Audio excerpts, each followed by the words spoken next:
Last time we talked about distance and how far a particle travels. So that's where we'll start with our warm-up problem. We have that a particle travels on this parametric curve. 1/3 t cubed plus t, 1/3 t cubed plus 7t, and t squared. The question, how far does the particle travel from time t equals 0 to t equals 3? All right, do we have an answer? All right, I see a hand up. 24 root 2. Okay. All right, we have a vote for 24 root 2. Any other votes? Anybody got the same answer? Okay, I see lots of hands got 24 root 2, so, all right. Well, I'm going to circle it then, because if this many people got the same answer, either I'm very sneaky or it's the right answer. And I would never do anything very sneaky. Maybe. All right, so let's see. What's the process? If we're looking for distance, what do we need to do?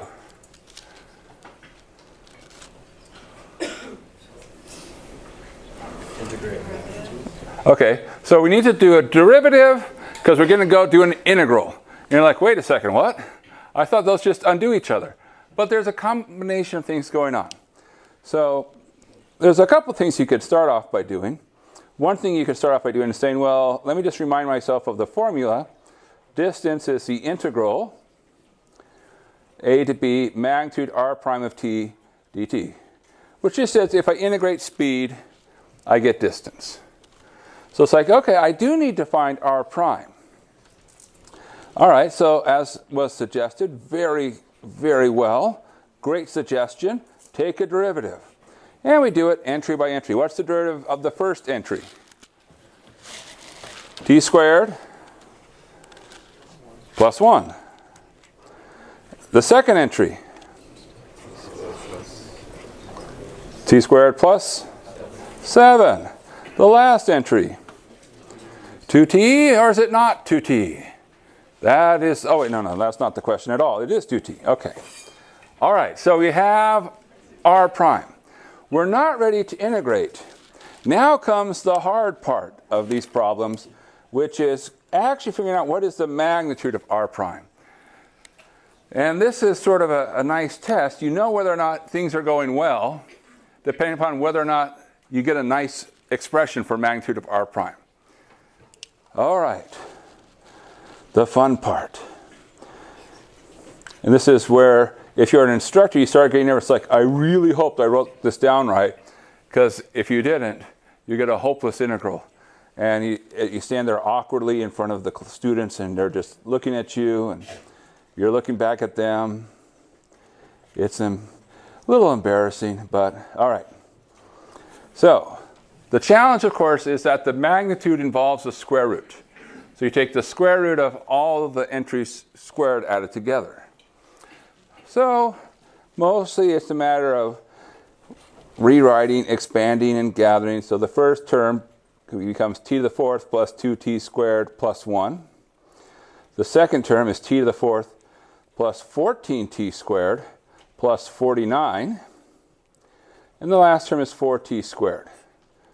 So we expand and we gather. So we see some t to the fourths. Cool. There's 2 of those. And we see some t squareds. Let's see, we have a 2t squared, a 14t squared, and a 4t squared. And those combined make 20t squared. And then we also see some constants. We have a plus a 1 and a plus 49. And we put those together and we get 50. All right, everything was accounted for, so that's good.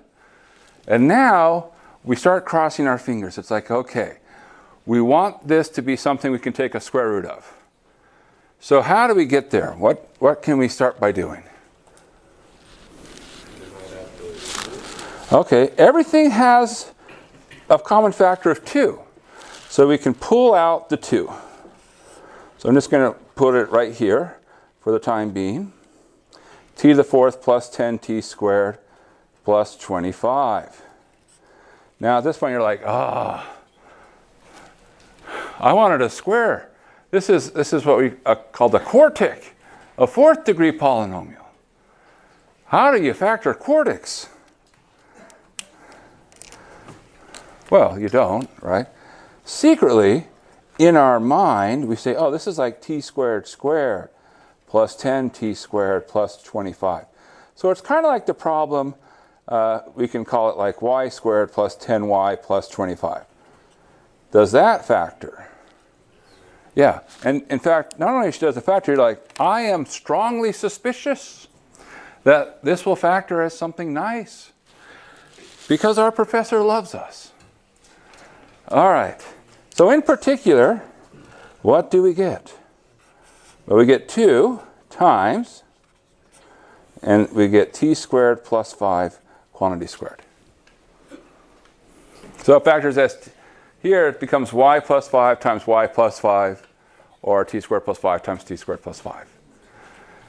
Well, the square root of 2 is square root of 2. Square root of t squared plus 5 is t squared plus 5. And now we're like, yes! Now we have a chance.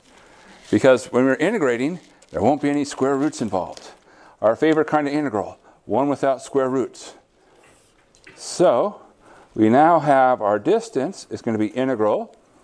And we use a and b are the times that we're given. So 0 to 3 of square root of 2 times t squared plus 5 dt. Well, the square root of 2 comes out, it's a constant. The integral of t squared plus 5,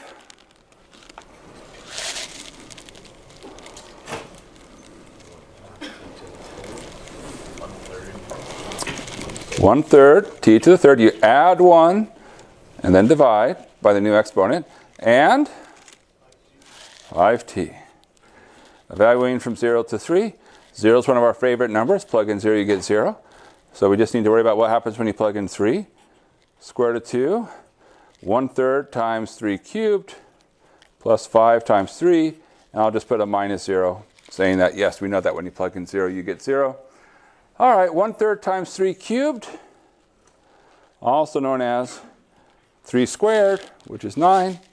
5 times 3 is 15, and 9 plus 15 is indeed 24.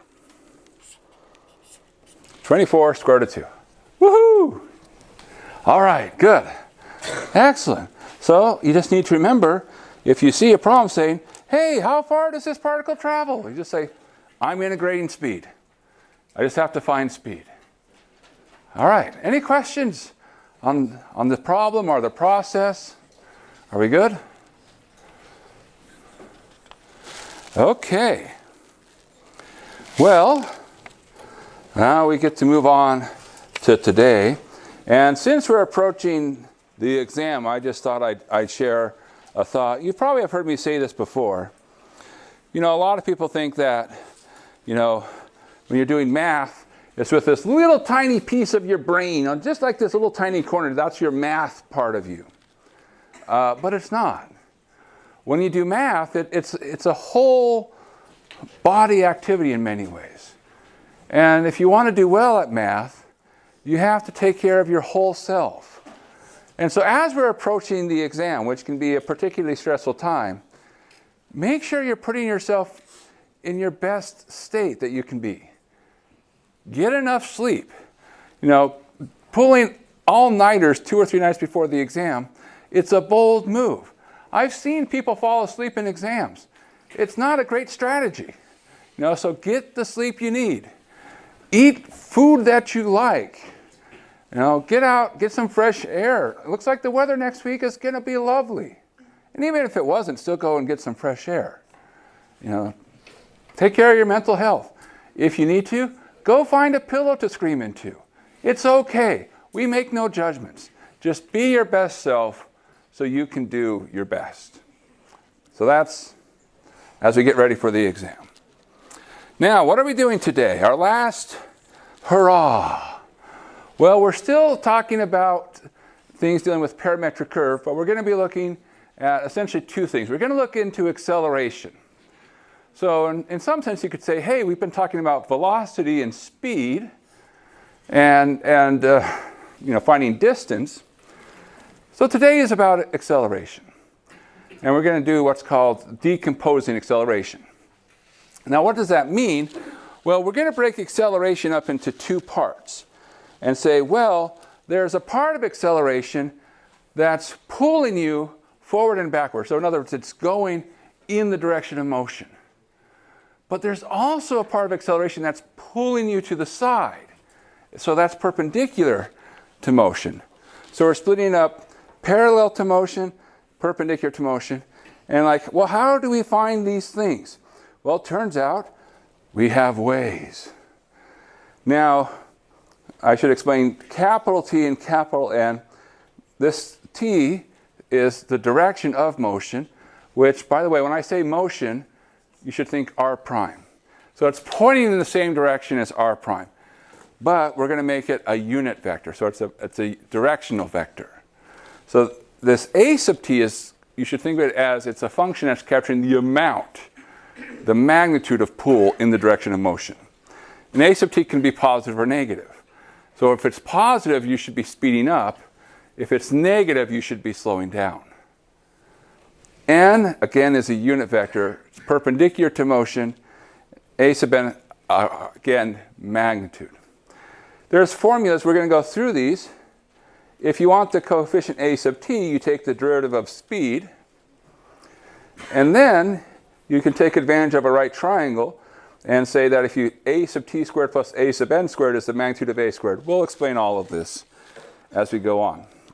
There's also geometric ways to find a sub t and a sub n, but honestly, these are the formulas you want because they're the formulas on the formula sheet.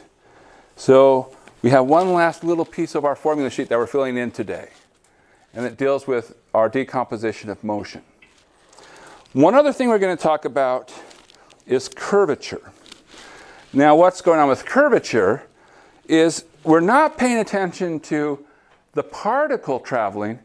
We're going to say, well, let's just look at the curve. We just have the curve has been traced out. So we have the curve itself. We have no idea how we moved along the curve. And we want to look at the curve and say, can we say something about it? So for instance, we could compare these two shapes and say, well, this one, it's very bendy in comparison to that one. And do we have a way to measure that bendiness? The answer is yes, we do have a way. And we call it curvature. The higher the curvature, the more we're bending. And there's a formula for it, which, by the way, was also on our formula sheet. So the good thing is we need to learn what it's doing and how to use it, but we don't have to memorize it. So that's the good news. At the bottom here, I put two recalls. We've been building up today secretly by putting in little facts along the way. One fact came from when we started talking about derivatives of these vector functions. And we said, hey, if I'm dealing with a function which has constant magnitude, so we said, oh, imagine you live on a big sphere. If I have such a function, if I compare the function with its derivative, they must be perpendicular. So we're going to use that fact today. And then the second thing, which we did last time, says, if I look at the change in length, S is length, over change in time, so how fast are you changing your length versus how fast is time going, you get speed. So that was the second thing that we're going to pull out today. All right, that's where we're going. So let's get there.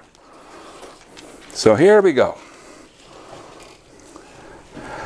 We're going to start with decomposing acceleration. When we talk about acceleration, by the way, just remember that means the second derivative. So we have our curve. And we imagine there's this particle traveling through space. And at any given time, we can look at it, we know that r of t is the location. R prime of t, that's pointing in the direction of motion. And that's why, if we combine r of t and r prime of t, we can talk about tangent line. Now, r double prime, that's acceleration. And that can be pointing basically anywhere. It just depends on the situation. So I have an r double prime of t pointing somewhere. Now our goal, said it before, we'll say it again. We want to think about, can we break this acceleration into two parts? So to be clear, that means we want to write it as a combination of two vectors. And what you should have in mind is one vector is going with the motion. So this is this vector I'm marking in red. This is one parallel to r prime. So that's the part in motion. Then on the other hand, there will be a vector, I'll mark here in blue, which is perpendicular to motion. And if you add these two vectors together, you get our original acceleration. So again, the part perpendicular to motion, that's how much are you trying to be pulled to the side. The part with motion is trying to pull you forward or backwards. The part perpendicular to the side. All right, so that's the basic idea. Well, where do we begin? We're talking about r double prime. How do you get r double prime? Two derivatives. And in particular, start by finding the first derivative and take the derivative of that. So, here's the idea. Let's start by understanding r prime. Now, every vector has two aspects: the size of the vector and the direction of the vector. That's always been the case. Every vector comes down to size, or we use the word magnitude, and direction. So for r prime, we're going to split it into two parts. The size, which is the magnitude of the vector, which we've been calling speed, because it's speed. And then we can scale the rest of it to become a unit vector that points in the direction of motion. So if we want our unit vector that points in the direction of motion, you take r prime, divide by the magnitude of r prime.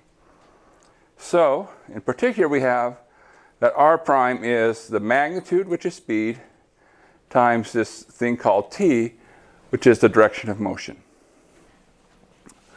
All right. Well, that's the first derivative.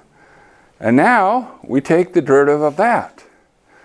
We have a product of two things: r, magnitude of r prime speed, and t. So we use the product rule. So when I take the derivative of r prime, giving us r double prime, the derivative of the product says take the derivative of the first times the second plus the first times the derivative of the second. And I've written some notes underneath of it, and let's see if we can figure out why these things are true. Under the first part, I said, hey, we have the derivative of speed, derivative of the first, times the second. And it says this is pointing in the same direction as motion. Why is that? I'm not looking for anything profound. Why does that first term point in the direction of motion?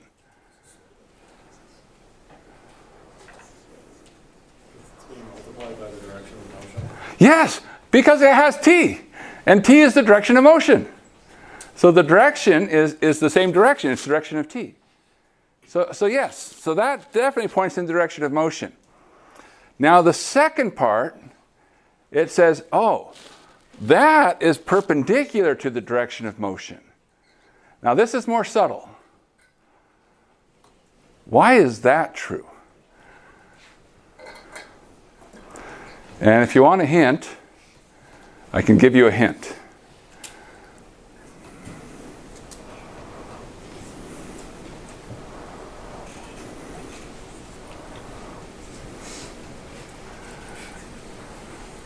What was the question? Okay, good question. All right. We're looking at that second piece. We're saying this part right here, magnitude of r prime of t times t prime of t. This piece right here, underneath it, it says it's perpendicular to the direction of motion. And now we're saying, but why? The first part says, well, hey, there's your direction. And we said that's the direction of motion. So of course it's the direction of motion. Now, spoiler alert, t prime is your direction, if that helps you. Why is it perpendicular to your direction of motion?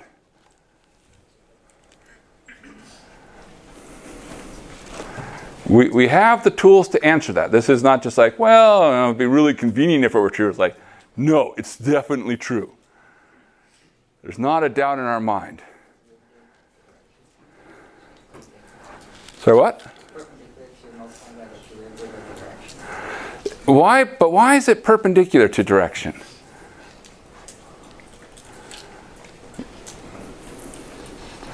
I agree with you. It is perpendicular to direction because that's the whole punchline. If it wasn't, the unit vector would stop being a unit vector. Like if it had a component not perpendicular to the unit vector, then the unit vector would either grow or shrink. Well, you're on the right track with the word unit vector. What's a unit vector? Which one's a unit vector? Is t a unit vector or is t prime a unit vector? Or are they both unit vectors? They're not both unit vectors.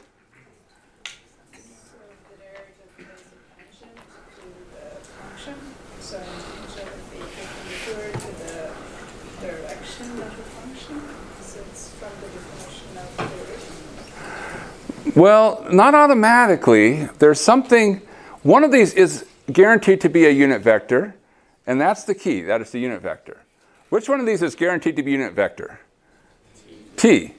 How do we know it's guaranteed to be a unit vector? Because if you look how we define T, we said, oh, take your vector and scale it. So that has length 1. Now, what's true about unit vectors? Well, they have length 1. So, in particular, what's true about the magnitude? It's constant. And we said to recall that if we have a vector, valued function, whose magnitude was constant, the derivative of that had to be perpendicular to the original function. T has constant magnitude. So its derivative has to be perpendicular to t. So I know this has to be perpendicular to motion because t is motion. So that's how I know this point's perpendicular. Now the good news is we've succeeded. We're basically done. Because we said, hey, I've now written it as a sum of two things. One part of it is with motion, and the second part is perpendicular to motion. Other than having to figure out what all the pieces are. All right, so we're going to write down the part with motion. We'll call that a sub t, that's the amount, times t, the direction, a sub n. Again, that's an amount times the direction. So this n of t, that's the unit vector perpendicular to the motion that we need. Spoiler alert, do we know any... Sorry, I want to make sure I get this right. Do we know a plane that contains n of t? In fact, contains both t of t and n of t.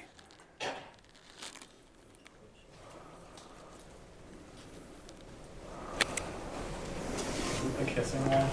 It is the kissing one, but we don't call it the kissing plane. Do you remember the more technical term? Osculating plane. Yeah, so the osculating plane contains n. All right, so now the question is, how do we get these values? Well, one of them is going to be super easy. You say, we play the matching game. You say, let's look and see what's in front of t. And we say, hey, what's in front of t? We want the part, this a sub t, that's the part of acceleration in the direction of motion in terms of the size. And we get, it's the derivative. So, that was pretty quick. We have that nice fact. If we take the derivative of speed, we see how much acceleration there is with motion. How do we find a sub n? Well, now we pull out the triangle. And we say, well, we have our pieces. We have our acceleration, the part that goes with motion, the part that's perpendicular to motion. This, by the way, is motion itself. And lo and behold, we get a right triangle. If we mark the lengths of the three sides, the length of the hypotenuse is the magnitude of r double prime, which is the same as the magnitude of acceleration. Over on this side, the magnitude of a sub t times t is a sub t. A sub t itself can be negative. That's always possible. The magnitude of a sub n times n will be a sub n. And we'll just make a note, a sub n is always greater than or equal to 0. It can't be negative. But now you just say, I have three sides, and a squared plus b squared plus c squared. And you get this relationship. These two formulas are enough to figure out what a sub t and a sub n are. And the good thing is you don't have to memorize them, but you have to know where to look for them and how to use them, which can be just as hard. Now, there are other ways to go about this. If you look in the book, they'll be like, if you think about what's happening with this picture, you say, hey, this looks a lot like projection. Like you're projecting acceleration onto your r prime. And that's because that's what you're doing. So there's a reason it looks like a projection. It is projection. And given that that's true, you can say, a sub t, it follows from the projection formula that the size is r prime dot r double prime over the magnitude of r prime. You can also do it by doing some trigonometry. Similar, a sub n, you can get from a cross product. R prime cross r double prime over magnitude of r prime. I'm a little less enthusiastic about this formula for a sub n, to be honest with you, because you have to be in 3 dimensions for this to work. Whereas these two formulas here, there's no restriction. It works in any dimensions you want. But that's the idea. All right, any questions before we go to some examples? Okay. So, example. And I really hope I'm not 100% sure this one's going to work the first time, so we may have to tweak it. Just a word of warning, I haven't tried this one before.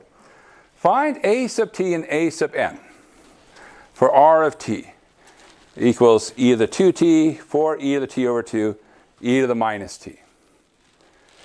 So, probably the first thing we do is we quickly say, hey, a sub t and a sub n, there's some nice formulas for that. And we go check and say, aha, the formula sheet says a sub t is the derivative of the magnitude of r prime. And we get a sub t squared plus a sub n squared equals, and I just want to make sure I see what the formula sheet actually says, equals magnitude of r double prime squared. Okay, so we look it up. We have those two formulas ready to go. They're in our pocket, so to speak. So, given that this is what we need to do, where do we need to go? Like, what are some steps we should be taking? We need a derivative, because we see r prime. Is one derivative all we'll need?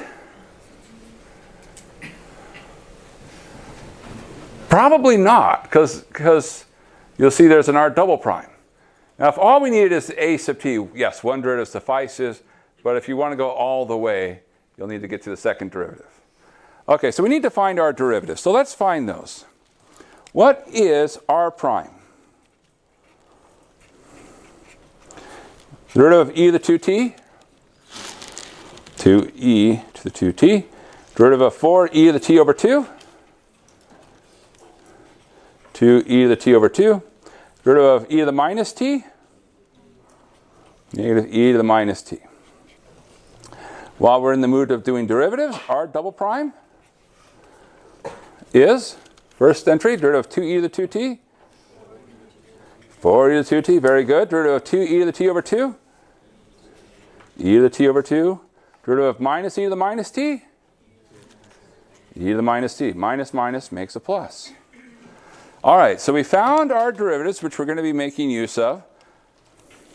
The next thing we should do. What do you think should be our next step?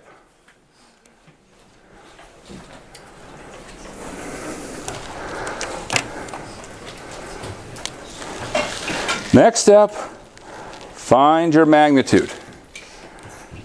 You can't find a sub n until you find a sub t. You can't find a sub t until you find magnitude. So let's start with magnitude. Okay, so magnitude of r prime. Moment of truth. Did we plan well? All right. Well, we're going to take 2 e to the 2t quantity squared plus 2 e to the t over 2 quantity squared plus minus e to the minus t quantity squared, which becomes the square root of 4 e to what power? 4t plus 2 squared is 4, e to what power? T. And then the minus will go away with the squaring. E to what power? Minus 2t. Now, we start crossing our fingers. Please let this be a square. Please let this be a square. Please let this be a square. Is this a square?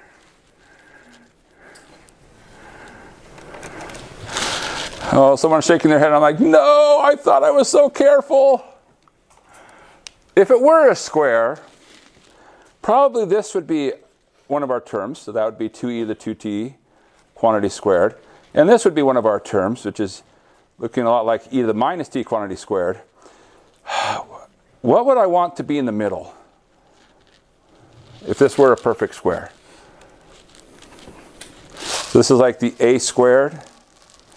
This is like the b squared. In the middle, we want 2ab. Well, let's see. Does it work? 2e to the 2t, e to the minus t. 2 times 2 makes 4. That's good. E to the 2t times e to the minus t. It's e to the t! Oh, thank you. Oh, I was so worried. Okay, all right. It's the good kind. In other words, the problem that we can actually do. Okay, so this becomes the square root of 2e to the 2t plus e to the minus t quantity squared, which is 2e to the 2t plus e to the minus t. All right. Not part of our answer, but definitely a very big step has been made in solving this problem. So, we're ready to find a sub t. Let's do that. So a sub t is equal to, according to our formula, the derivative of what we just found. So 2e to the 2t plus e to the minus t. All right. So what is that derivative? Derivative of 2e to the 2t. 4e to the 2t. Derivative of e to the minus t.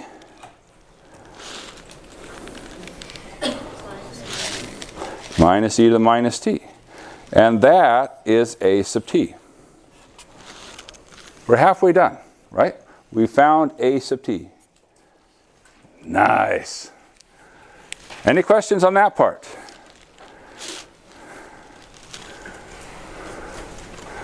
Okay. Well, next part, we need to find a sub n. So this is the a sub n formula. So we say, well, what do we know? We know a sub t. We just found it. We know r double prime. We found that earlier. We don't know a sub n, but that's okay. If there's only one thing we don't know, that's a good spot. So we'll write down a sub t squared, so 4e to the 2t minus e to the minus t quantity squared, plus a sub n squared is equal to the magnitude of r double prime squared. Now notice we square it, so there's no square root. So how do you find the magnitude of r double prime squared?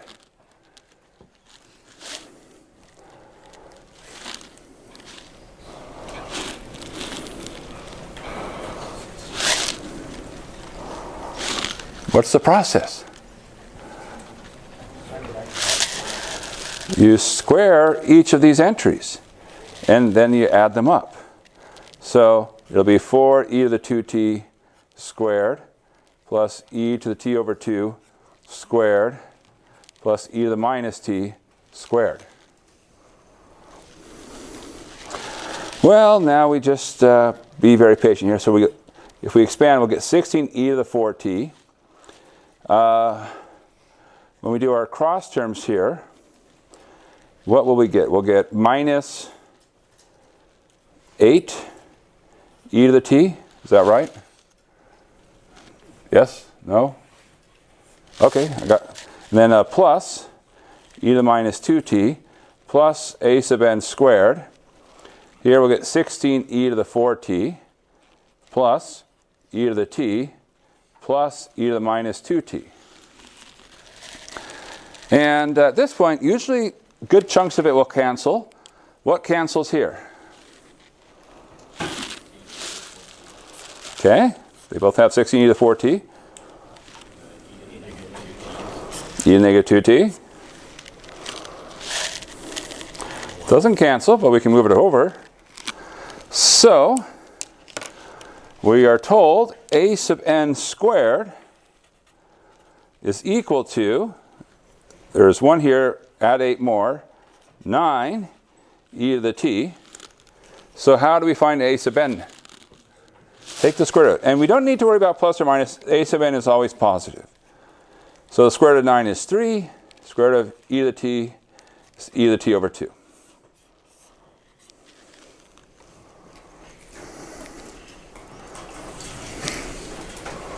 All right. There we go. We found a sub t and a sub n. Do you understand the process? All right, maybe, you know what helps is doing more. So, let's see. Do we have time to do more? Let's see. Find a sub t and a sub n for something that might look a little familiar. This is the same one we started with on our warm-up problem. So we already found the magnitude of r prime. And went ahead and wrote down r double prime for you. Do we have answers? How about for a sub t? Did we get an answer for a sub t? I see a hand up. 2 times square root of 2 times t, right. Just want to make sure I heard you right. 2 root 2t. Yes! Where did that come from? The derivative of r prime. And we found r prime before, so let's not reinvent the wheel. Okay, how about a sub n? Did we get that? I see another hand up. 2. Just 2. Ordinary 2. You don't want to embellish it at all? You're right, a sub n is 2. Good. Now where does that come from? Well, we say, look, we know what a sub t is. So if we take 2 root 2t quantity squared plus a sub n squared, that's equal to, you go through and you add the squares of the entries in your acceleration. Well, it turns out you get 8t plus a sub n squared equals 8t squared, sorry. 4t squared plus 4t squared plus 4. The t squareds all cancel. A n squared equals 4. A n equals 2. So once you have your formulas, you know how to use them, these can be very straightforward. All right, our last idea, because we got to get all the ideas in. Curvature, bendiness. Curvature has a very interesting history, and basically they said, we love the Greeks, and well, I'll try to pitch this in 30 seconds. They love what the Greeks did. What did the Greeks do? They used lines and circles. So he said, you know, we should try to understand curves. We understand there's this idea of tangent lines, but if it's not, you know, an exactly a straight line, there's a little bit of a bend to it. And so he said, oh, that bend looks like a piece of a circle. And so they said, how big is that circle? So that's the motivation for curvature historically. Now it's just more, I like to say, okay, how bendy is your circle? Or sorry, how bendy is your curve? Now, what does that mean? Well, we're not asking the question about how do you travel along the curve, because you could take the same curve and you could travel very slowly on that curve. Or you could zip by. So what we're asking is saying, well, if you move a little distance, what's happening to your tangencies? So here we see not much change. Here you move a little distance and your tangencies very dramatically different. It's just wildly swinging. So we consider that something of high curvature. So what's the goal? Measure how quickly your tangent vector is changing as you move along the curve. All right, great. That's the definition.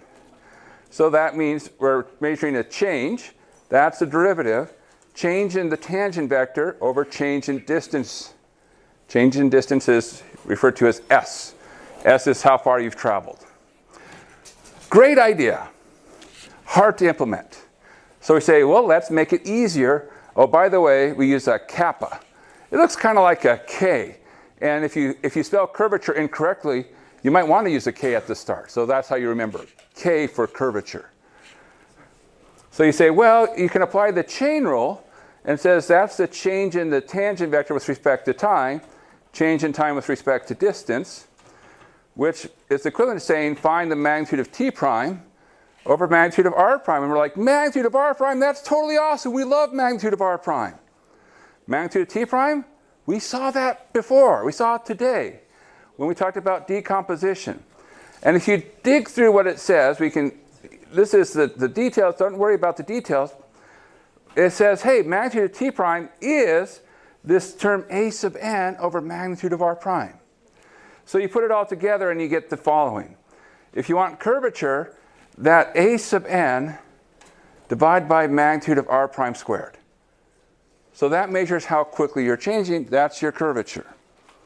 So that's what you need to remember. Curvature, just pull out the formula. You have to find a sub n. And you have to find magnitude of r prime. So if we came here, what's our curvature? Well, it's a sub n over magnitude of r prime squared. What is a sub n? 2 over square root of 2 times t squared plus 5 squared. Done. So if you can do decomposition of acceleration, curvature is a freebie. How about here? If we want to do curvature, what do? We take a sub n. 3e to the t over 2, right? This is our a sub n. Divide by, you find wherever magnitude of r prime is over here, 2e to the 2t plus e to the minus t squared. This is magnitude of r prime squared. And you're done. So curvature is very quick. Once you have your decomposition of acceleration, the formula's right there. You don't have to memorize it. Just know if you see curvature, look to the formula. All right, that's it for today.